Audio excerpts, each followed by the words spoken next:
welcome to another episode of Legion Elite Motorsports. I'm your host, Isaiah. And today we're going to finalize and show you how to install your 4g93-4g94 Turbo Manifold. So let's dive in. All right, and there she is, nice and cleaned up on top of this here box. See, wastegate, everything looking beautiful. This is a little off center, but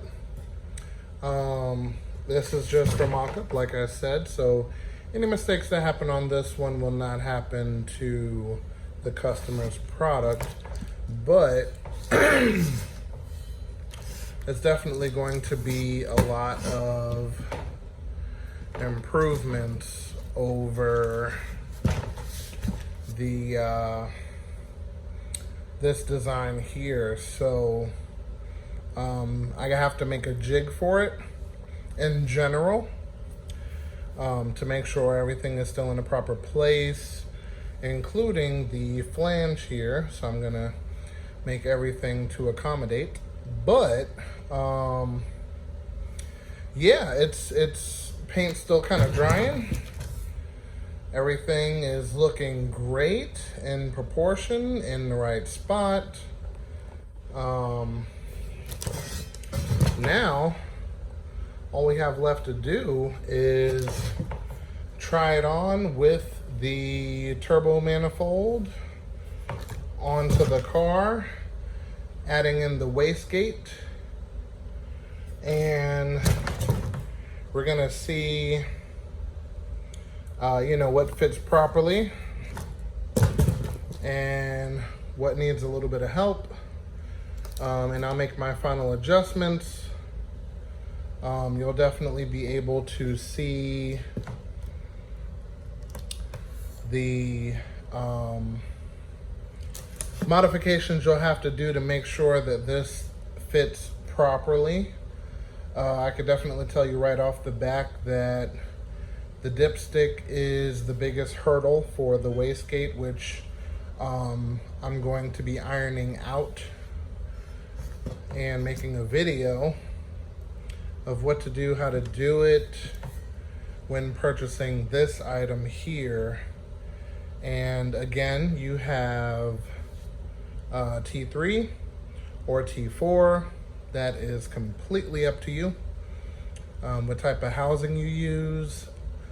But this housing was designed and fitted with a GT35R. So you could do that, or you can go smaller depending on what you're trying to do. I would say the max would probably be the GT35R. I would have to redesign for anything bigger and change the factory fans. So keeping that in mind, but to actually fit pretty much a 600 horsepower turbo in, the position that it's in with factory fans, radiator, and AC, that's a huge accomplishment, in its own right. So I definitely want to get this out to you guys as soon as possible. So I'm going to be working on this constantly to make sure it's perfect for the community. And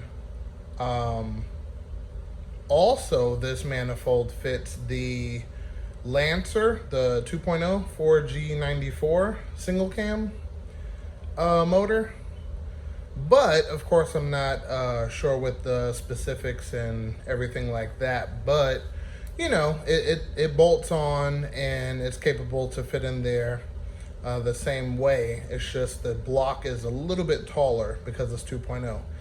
So, just keeping that in mind. So we are going to fit this on there with the wastegate. So let me flip this around. All right, so we're gonna pop the wastegate on there, bolt it on, and take some more photos. Also, the rattle can paint that's on there currently is just to protect the manifold because it's mild steel. So basically, once you receive the manifold, it would be up to you whether to wrap the manifold to get it cryo treated, or it's a coating. I forget the name of it. Ceramic coating. Whichever one you choose, that part is up to you. What I'm doing here is making sure when you receive the manifold, it doesn't look like a rusty piece of crap. So that is the protectant for the manifold until it reaches your hands. And then from there, you can take it and do with what you will with it. So just had to put that out there so you guys know. It's getting a little touch-up paint just to make sure it's completely covered, and taking it from there. All right, so we have the wastegate bolted on 100%.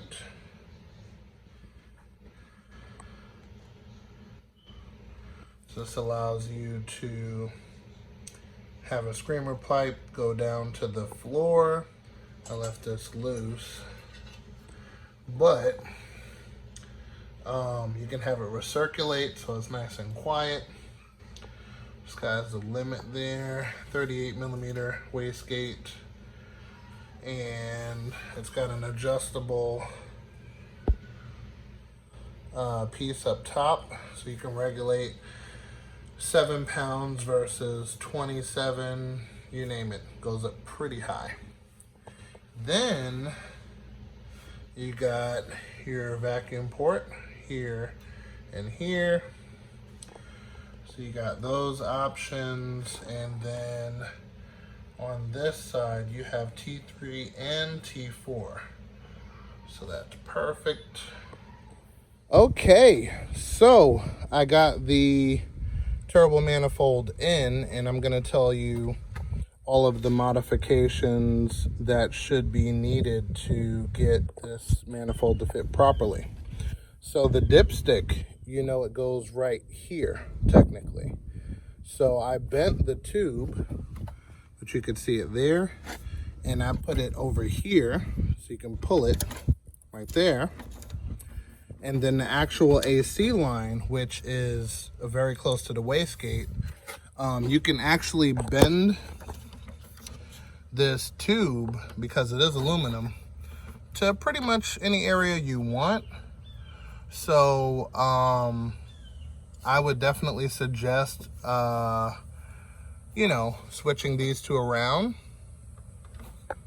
and doing it to where the line is kind of bent a little bit more straight up instead of at this angle.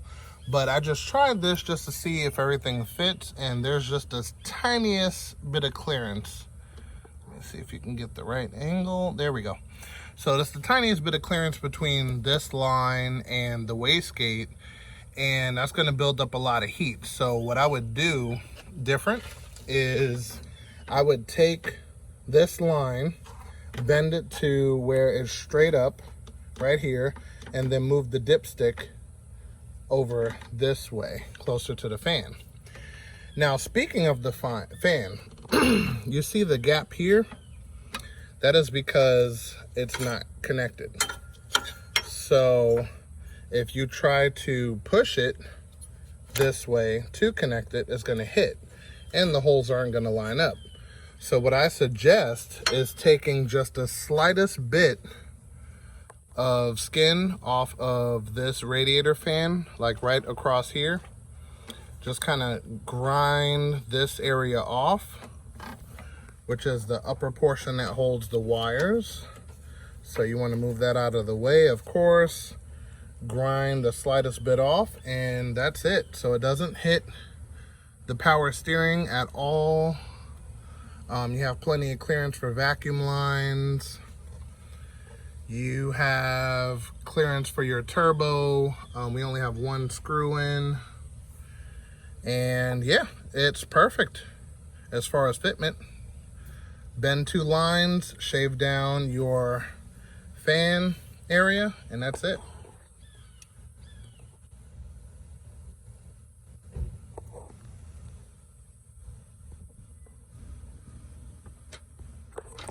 Let's get an overall look.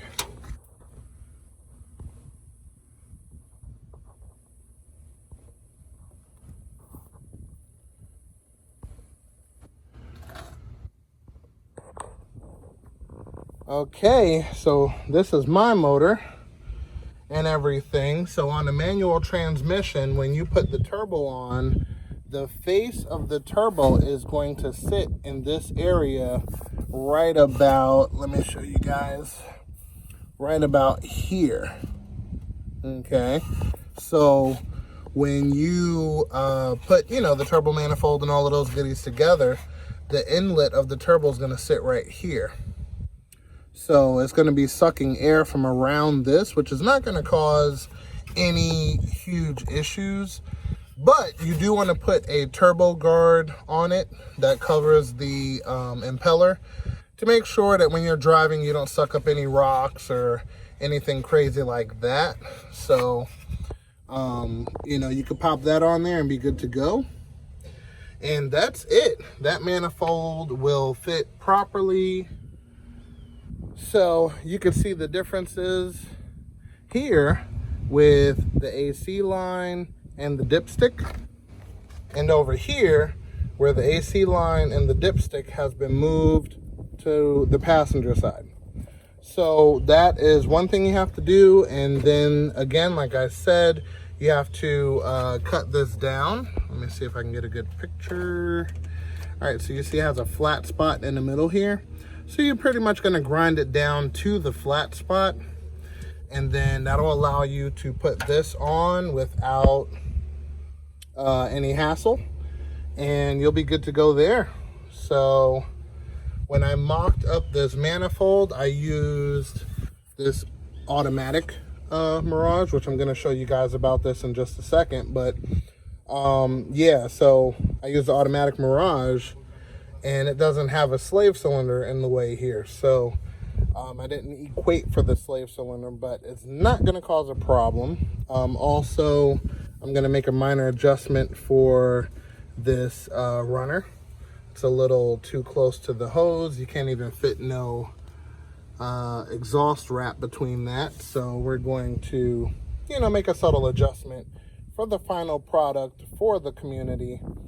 And yeah, you guys will be good to go. Now, the reason I used this car as a mock-up was because I ended up changing the head gasket, water pump, and alternator on this particular Mirage. So timing belt, water pump, and alternator and head gasket has been changed on here. And I said, since I'm going to have the exhaust off, might as well use it to mock up a turbo manifold. So that's what I did. And this is, how it came up with this manifold. And now I'm going to show you guys a little bit about the car so you understand what, where, and how. And also, this car that I'm using for mock-up is actually for sale. So if you're interested, let me know, and I'll show you the highlights and attributes of it, and we'll take it from there. So I got the original non-turbo manifold back on there, moved everything back to their position. So I got a 2001 Mirage ES 1.8 automatic Mirage for sale. There is some front end damage here, which, yeah, can be fixed. We got a brand new AC condenser, needs an AC compressor. AC works, but makes a little bit of noise from the clutch. So there's that. And then also, let's see, she runs, she drives, no other issue than that. As far as the engine stuff is concerned, you'd probably want to get a grill, probably a hood. That one's a little crumply. It's sitting on factory wheels with lowering springs all the way around. so she sits pretty low. It comes with, probably can't see that, but it comes with 17-inch rims that need new tires. Those are it right there. Those will look pretty spiffy. Also, last repair that needs to be done is the only window that actually moves up and down is the passenger window. The rest of the windows need motors, but that's it. Other than that, she's a driver, and yeah, $700, someone can take it home. So hopefully you guys are interested in that car and wanting to start your own project of your own. So definitely hit me up in the comments if you are interested, and that'll lead you to my Instagram and take it from there. But anyway, I wanted to discuss a couple things about this manifold as a buyer. So first off, this manifold is made out of scheduled 40 mild steel. This is for reliability and, you know, tensile strength, so on and so forth. Now, the wastegate, these things come in all different sizes, shapes, forms, and colors. So yours may not be as colossus as this one. So you actually might get more room from here back. So you may not have to move as much. You may not have to modify as much. This one is a 35 to 38 millimeter flange, which is triangular, and is pretty much universal. You could put any 38 millimeter on here, 35 or 38 millimeter on here, and it's going to point the same direction. It's going to have the same effect as any. The reason I picked this one is because of this. Okay, this here is another way of changing the spring without killing so much time and opening this whole thing up and doing all of that. So basically this screw, you know, you crack the lock nut loose, and the tighter you make this, the higher the boost. Then you can control it via vacuum, top of the wastegate and bottom of the wastegate over here. So that's the reason I picked this one. And even this style, they had a couple different options. This one I believe was 40 something dollars and change. So, you know, you have different options. They go up from there. But I believe this to be the biggest one. So if you get a smaller one, you have more clearance for your AC line and your dipstick. So keep that in mind. And you may not have to modify the radiator for this side. So, you know, keep all of that in mind. Also, on this side, runner number one, this runner gets really close to the upper radiator hose. So, just like I told you guys, this one's a rough concept. Usable, but rough. And what I'm gonna do is I'm gonna end up moving this over about a good inch, so there'll be room for the radiator hose, so you can wrap the manifold, cryo treat, or however you want to keep the heat inside the manifold and not heating up your whole engine compartment. And with that being said, like I said earlier in this video, this is rattle can paint. This is regular spray paint. It is not heat resistant. It is not for, you know, turbo manifold applications. The only reason that the paint is applied is because mild steel has a tendency to rust. So this is protecting it from doing that during the shipping process. You don't know if it's going to be raining or whatnot. So this is just for, you know, protecting the manifold. Once you receive it, you can take all of this paint off, Visa aircraft paint remover, or connecting it to the car and letting it peel off once it heats up. Either way you want to do it is perfectly fine. And then after that, you can get the manifold heat treated, which has more of a silver metallic color to it. Or you can just go old school and actually wrap the individual runners, and you know what I mean, and no holes bar there. So that part is up to you. This is the way I send it protected. So, you know, keep that in mind. So only things I would change is, like I said, moving runner number 1 over about an inch or so this way. And the wastegate is going to change in size depending on which one you get. This one's from eBay, so this one's pretty much a demonstration piece. And I like the fact that it was big because it gave me an idea of how much clearance I'm able to get with this manifold and the position of the wastegate. Next, and the final piece, is the merge collector. So the merge collector, which is a little dirty, the merge collector is T3 or T4. The turbo I used to mock up this manifold is that GT35R, which I believe, don't quote me on this, I believe is the same diameter as the 6266, give or take. So, you know, the exhaust side I use for that, I believe, is a 68 AR, 68, 62, somewhere around there, which for your 4G93 will be plenty.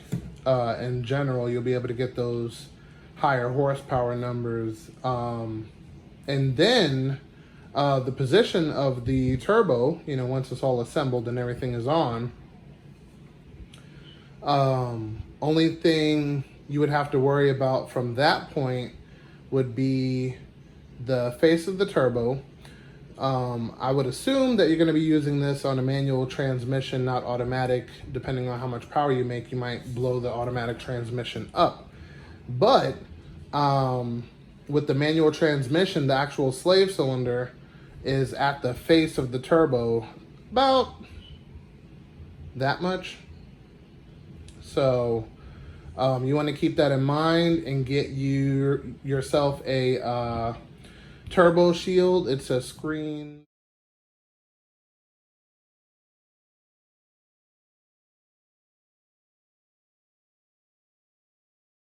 cover for the turbo to make sure no rocks, no pebbles or anything hit the impeller. And then that should be it. From that point, you would do your wastegate from here. You could do the pipe straight to the ground as a screamer pipe, or you can have it go straight to the exhaust to you know, keep it more silent. The down pipe recommended is 2.5, and then from the flex pipe back, you could do 3 inches. That's how I'm going to be doing this one. Also, having your oil feed line and your return, you're going to have to tap your oil pan. And when you put this whole setup in your Mirage, you're going to have to move the radiator out of the way in order to put this in. And that's because for your cooling system, there's a pipe that runs right under here. And that kind of gets in the way of you just sliding the turbo down. So remove your radiator, put it in forward like that. Like, you know, if you're dropping it down, drop it down, then slide it forward, bolt it up. Make sure that your turbo's already pre-bolted, because these bolts are going to be hard to get to if the manifold is already bolted in the car. So keeping all of that in mind, that is the best way to install it. And yeah, that covers the manifold. This is going to be available for purchase soon. The price will be given via Instagram, and the The availability date will be given on Instagram also. And yes, we'll take it from there. So all of those who want to boost your 4G93 and, come to find out, your 4G94 from the Lancer, I believe 2003, this manifold fits those two cars. So contact me, leave a comment, and I'll let you know the availability date via Instagram and take it from there. Hey, I hope you guys enjoyed the episode. Definitely contact me, whether it's for the Mirage or for the Turbo Manifold. That's not available yet, but it will be soon. But yeah, definitely contact me anyway. Let me know what you think. And also, think about subscribing and hitting that bell icon for updated notifications. And I will see you next episode.